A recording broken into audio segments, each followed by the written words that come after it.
This November, we celebrate Veterans Day and Military Family Month. We honor the incredible strengths veterans bring to every mission, from their battlefield to the boardroom. Their leadership, resilience, and integrity continue to serve our nation long after their service ends. And I appreciate you coming on, Chief Bass, and we're going to kind of talk about some things about the military today. What would you say are the key strengths and talents those serving in the military possess? Neil, thanks for having us, especially on this month where it's Military Family Month. I would say that there are so many, but if I had to narrow it down to a few, I would say strong work ethic, adaptability, problem solvers, and our military and veteran community are some of the most resourceful and resilient people you'll ever meet, not just our veterans themselves, but their families as well. Can you tell us a bit about your military background and how you feel it has impacted your life?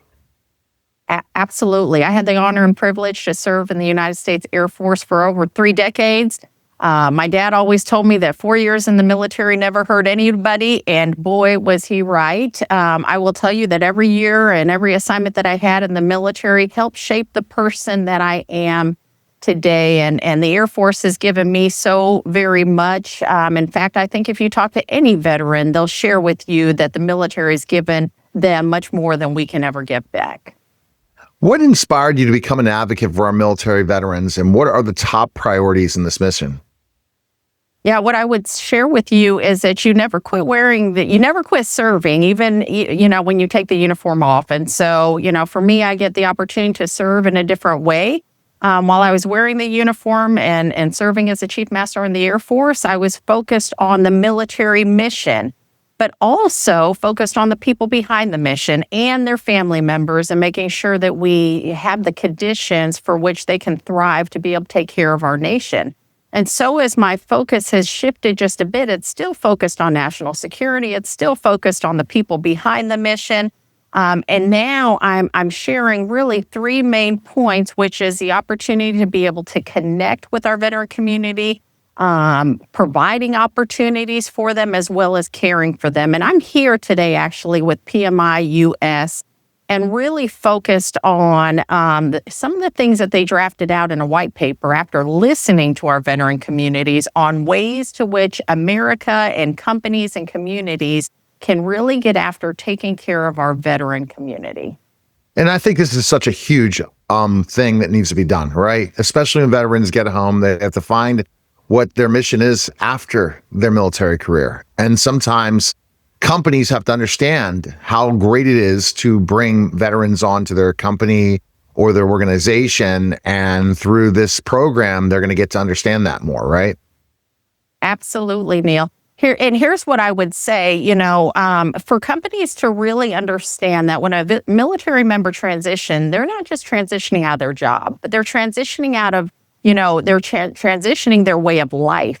And veterans are not ever looking for a hand out, but a hand up. And so when we think about that as companies and communities, we want to be able to honor our veterans by bringing them in because of the talent and the leadership and those strengths that we mentioned earlier that they bring to their organizations and the communities. Again, thinking about our veterans in terms of all of the goodness that they bring in, which are really a ton. So what can communities and companies do to help our veterans maintain or regain a sense of pride and purpose in the civilian world? Yeah, I think really, I spoke about that before, which is hiring them and looking at them for the leadership and the strengths that they bring, that adaptability, the resilience that they have. Also thinking about it in terms of that not one organization can do it by themselves, right? Like this takes all of us to get after the care and the connection and the opportunities that we bring our broader military community. Absolutely. And the organization you're with, how do you guys help in that way?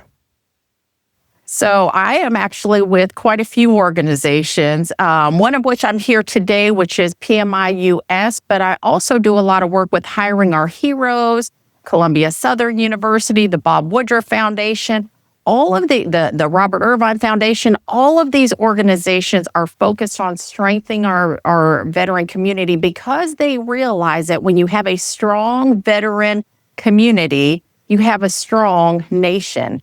And so I would offer that you can start out, anybody who's listening and watching us can go to uspmi.com and check out that white paper. Again, that was really thoughtfully done that helps us understand what are the needs that the veteran community has and how can all of us be part of getting after those things.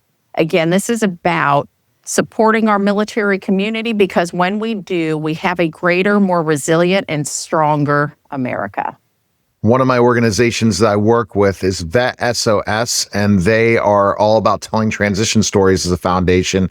And I help that organization with multiple things, and I'm on their board. And he's really taught me how important the transition story is. If our veterans can transition into a better right into civilian life so quickly and in a better way, we're going to have less mental health issues. We're going to have less homelessness. We're going to have better employment for veterans, and they're going to lead better lives.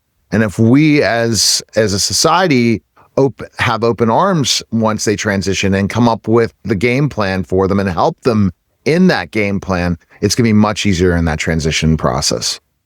Absolutely. Neil, thanks so much for your support with that organization, but also for highlighting that aspect that when we include our veterans and their family members into our workforce and into our community, it is a win for all. They bring such strong leadership and talents and capabilities to every single organization. They will make you better.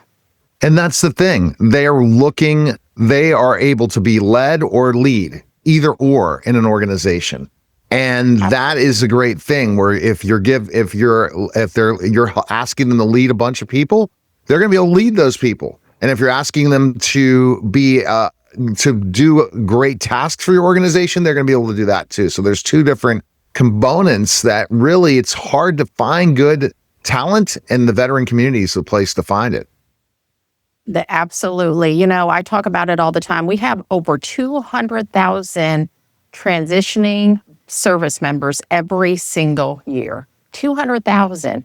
And if every company and community would really understand that aspect, like they'd realize the huge talent pool that they have to grab across our nation. So you talk, why is the whole society approach to veteran support important? And how can you understand and our audience learn more about this? Yeah.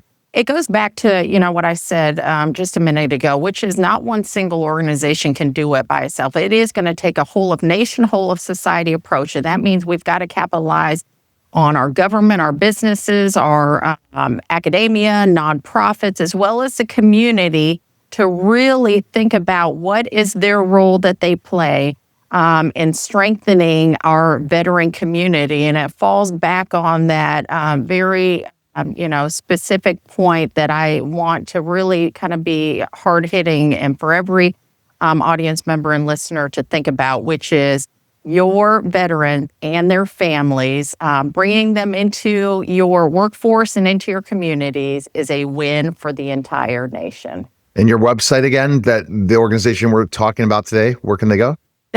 They can go get more information and check out the white paper at uspmi.com. Phenomenal read and really does share how all of us can make an impact. Thanks, Chief Bass. Appreciate it. Thank you. You're listening. You're welcome. You're listening and watching The Neil Haley Show, and we'll be back in just